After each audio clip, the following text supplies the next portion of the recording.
guys, today I am going to be doing a zesty apple crumble with my second year students, and the whole reason we're looking at this is because for those of you who've come along to the Illuminate course, you know this is part of the Zest Food Fest unit, and the students are making the zesty apple crumble as it's a nod to sustainability because we can use up imperfect produce to actually create these apple crumble dishes.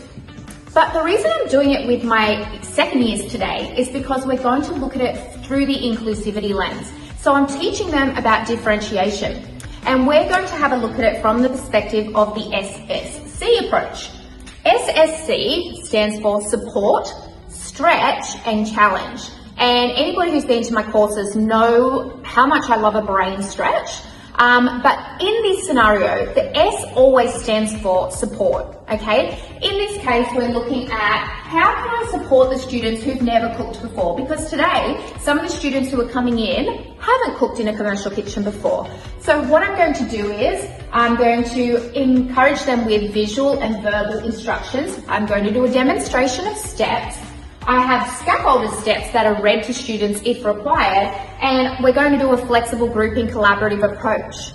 So that's the S for support. The stretch is where we go into further content with the apple crumble, and you've probably done this in your classroom a bunch of times before. For example, preparing students before the lesson and telling them, you can modify this. Maybe culturally, you'd like to include an ingredient that really is eaten a lot in your home. Perhaps you want to do a non-gluten version or a low sugar version, or even doing a more sustainable version of the same recipe. And then finally in the challenge, this is where we are asking the students to justify the solutions. Why did you choose what you did? And that's really stretching them into that extended abstract zone of solo taxonomy. So we're asking them to evaluate the results as well using industry standard case panels. And we're challenging students with creation activities like making an advertisement campaign around their new design.